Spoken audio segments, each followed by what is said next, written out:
how much have you got to say about agentic baskets and agentic commerce? Not much yet, but we've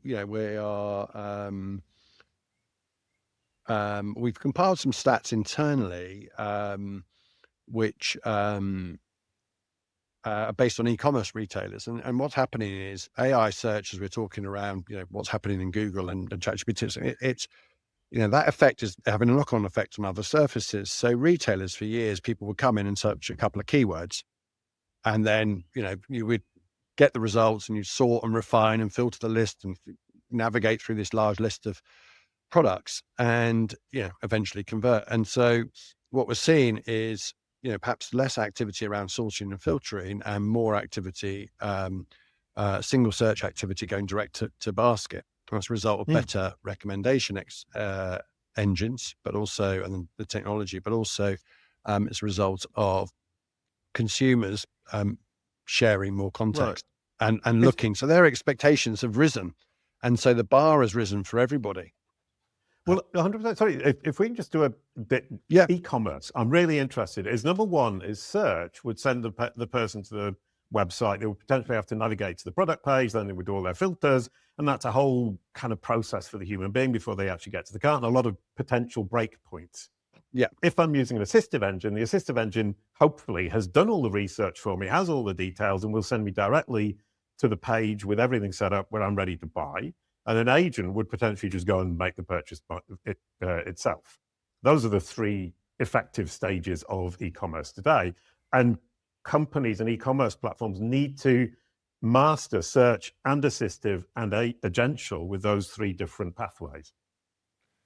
Yeah. So I think the way I look at it is, we've been conditioned very quickly as consumers to getting great results from conversational search already in Google and ChatGPT. So as a result of that, instead of typing a couple of keywords, I know I can type a long sentence and say, instead of trail running shoes, I want trail running shoes for an over 50s runner with wide feet and a pronation or something. I can give it much more detail and get a much better response. So when I come to, if I arrive on a landing page from search, whether that's from ChatGPT or Google, for example, in many instances, I may now land on a page which has provided additional context around its products, and as a result, has surfaced better in AI and traditional search. And so there's two aspects to this. One is the user behavior on the e-commerce stores and how that's changing. So what we're seeing is 70% of purchasers are buying after a single search now, and it was 60% in 2025, and that's Resolve AI data.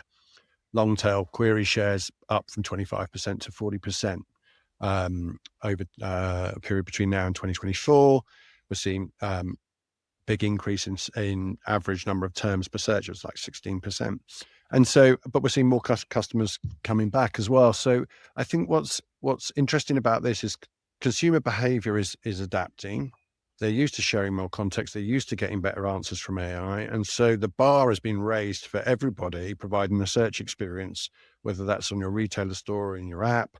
And you want to provide better answers. But to provide better answers, you actually want to, you have to think about your product, and you've got to enrich your product feed as an e-commerce retailer. You can't just, so many product feeds are incomplete.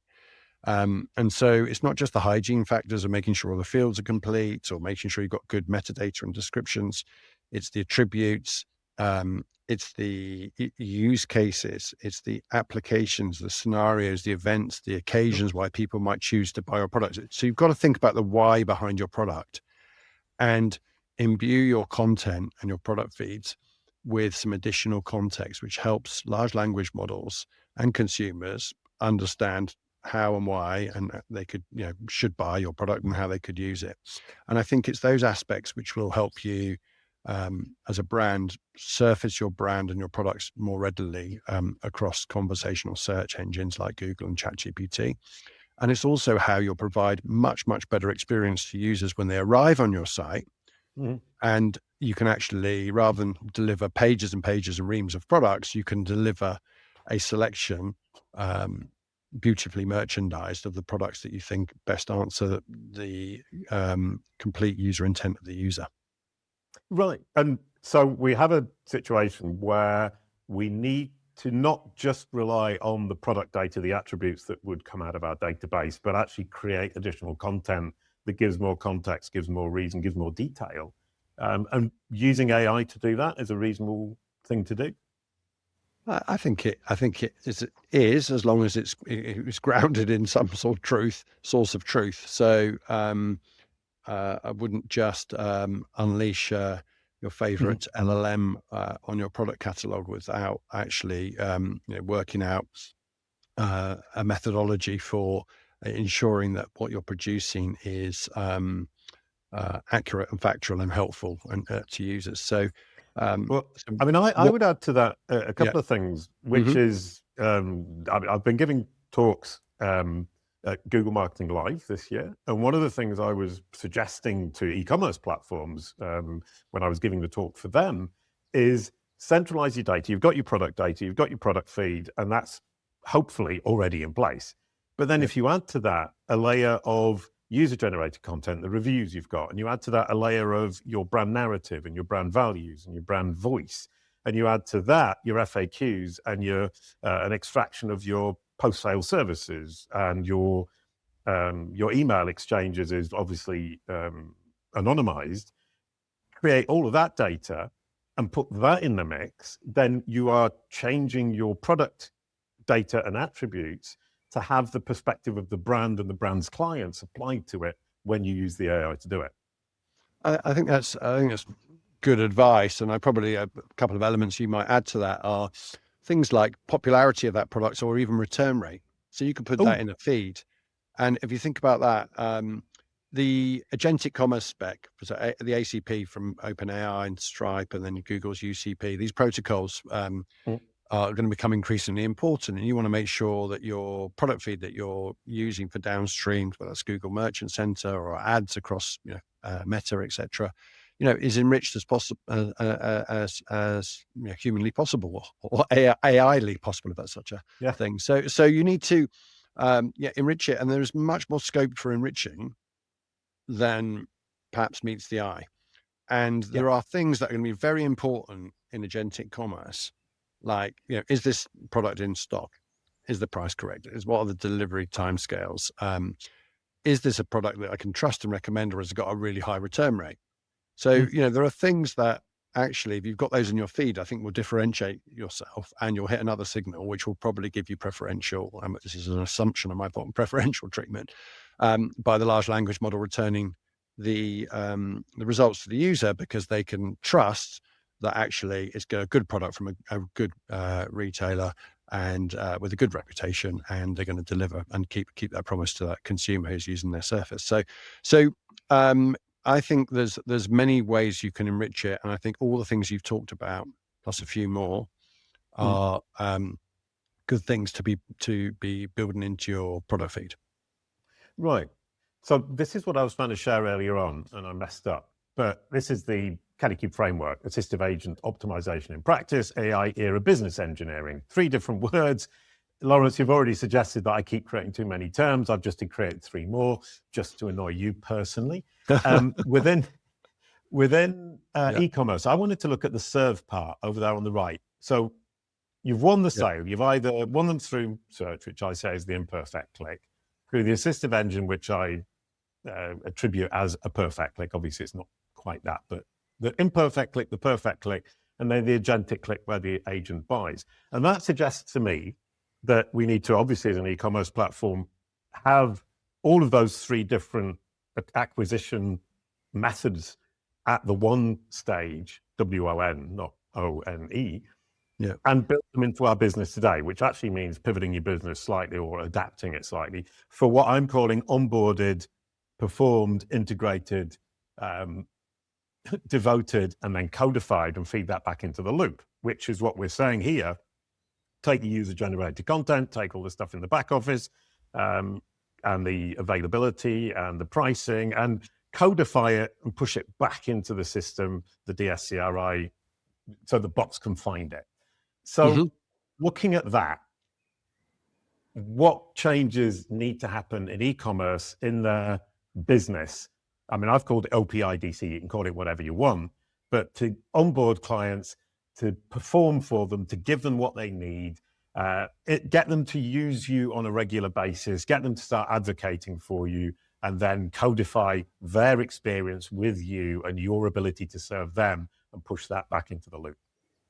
So, yes, another acronym. No more acronyms, please, please, Jason. But the alphabetic sort of here reminds me of sort of, I don't know, GCSE O level chemistry and a periodic table or something, or the periodic table. But I failed my O levels. That's the irony. Thank you. Sorry. So look, I mean, I think the one thing that's missing here is kind of the underlying tech stack. And so you've got to, look across your tech stack as an e-commerce brand and say, look, have I got all this working together in harmony? And what a lot of retailers have is they'll have point solutions that do a bit of this and a bit of that and a bit of the other. And obviously, with my Resolve hat on, I would argue that actually having one platform that can help you acquire, convert, and retain is what you want. And there's a massive advantage in having this joined up solution. I think what's really important beyond that, which is making sure that you're ingesting products and enriching it in the way that we've talked about. So we talked about potential popularity or returns data going in there, user generated content and reviews, what people are saying to customer service. There's a lot of data there that you could capture and you could render and you could add to your product feeds, you could add to your product pages, so that humans, bots, and agents, all three audiences that you're serving, can digest that content and distill that for the ultimate buyer, whether that buyer is a human or an agent acting on their behalf. So I think the tech stack is important, and the important piece of the tech stack for me is making sure that the solutions that you've got are modern and certainly have APIs and MCPs. So because you can then use agents to talk to the different parts of your stack and help you make better business decisions. And I think that's where a lot of the systems in the future will be going.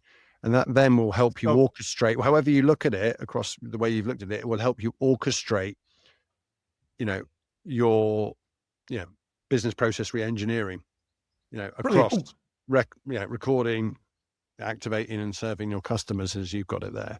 And a good example.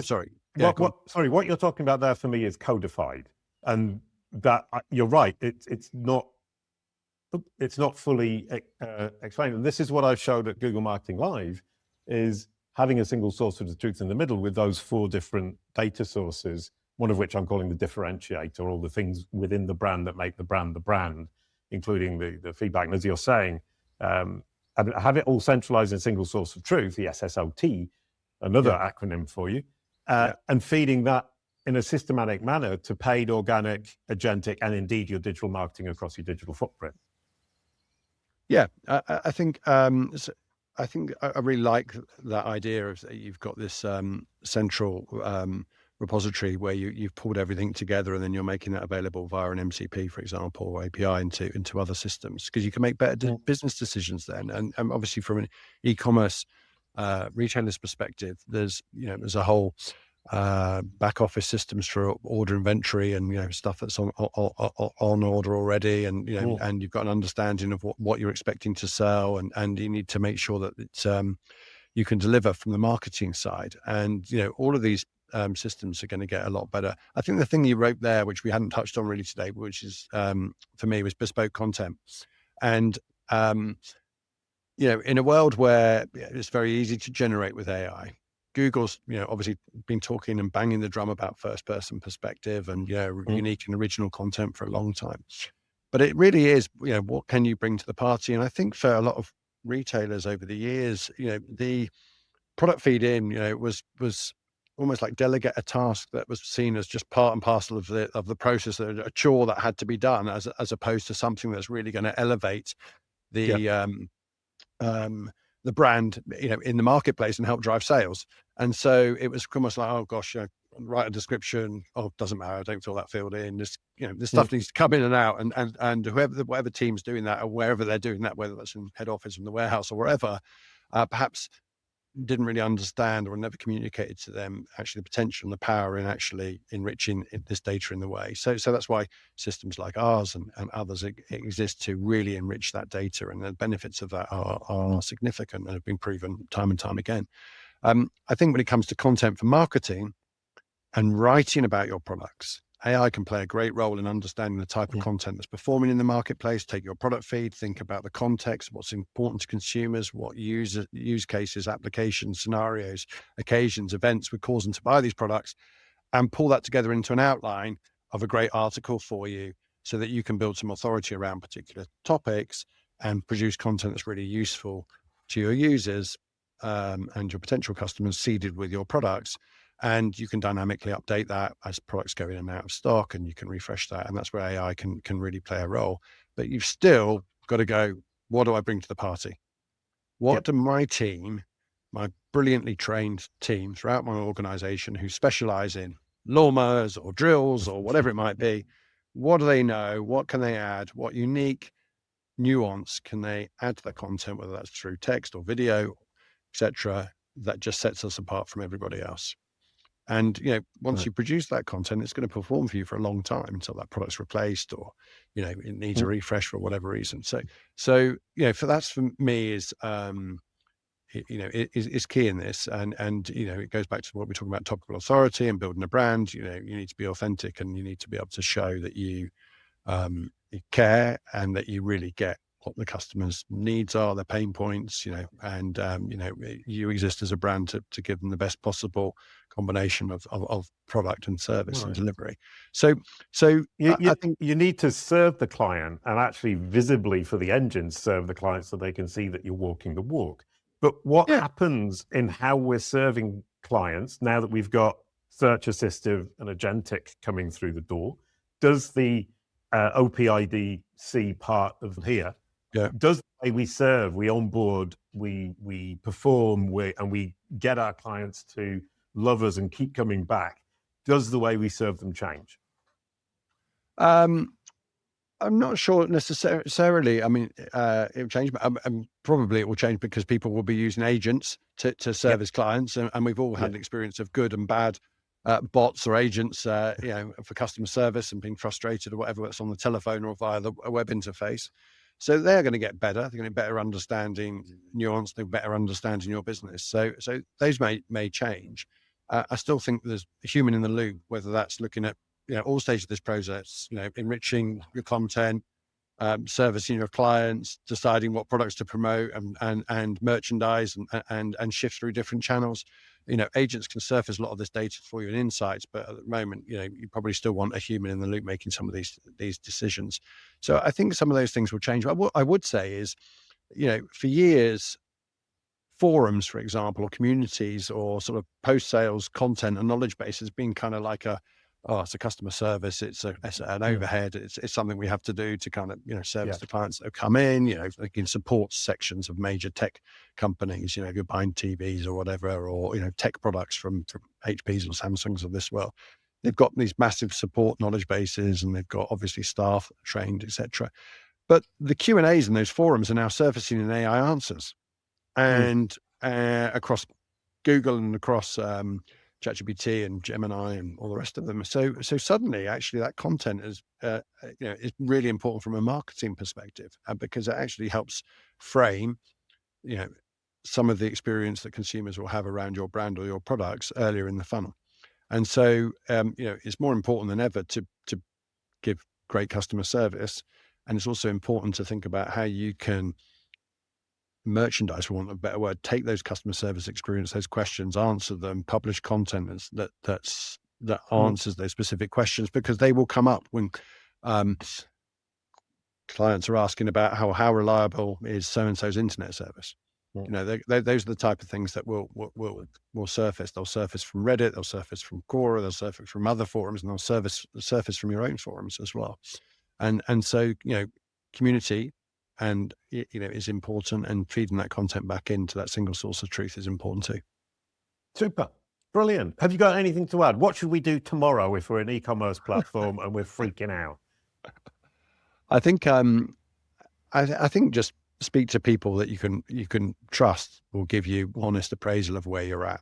Obviously, the Resolve AI team would love to talk to retailers about all aspects of AI and conversational commerce and where it's going in terms of agentic commerce. I think we've got the data and the tools and the expertise and proprietary large language models and brainpower to actually help brands get a fresh perspective on their stack and what they're doing and how they're servicing their clients and where the opportunities are. So Brilliant. yeah, I mean, certainly the place is moving, the market is moving very quickly, and you need to be agile. And Right. yeah, no time like the present. So call me tomorrow. Yeah. Well, in fact, my perspective of Authoritas since, I mean, we met in 2017 in SEO camp in Paris years and years ago. When Long I time was, ago, yeah. it was, yeah. And I had the Trustpilot answer engine optimization white paper in my hand, I think. And I've always loved your approach. I always thought you were super smart. And, with Resolve, who I don't know, but I would assume they are super smart because you tell me they are. Yeah. No, I mean, well, thank you for that. But likewise, I mean, as I said to you before, there's no one been banging a drum louder about brand and the importance of brand over the years than you. And it's probably nice that possibly now, after a decade of hard work, people are starting to listen. Brilliant. Super. Thank you so much. Thank you, everybody. See you in the next session. Thanks, Jason.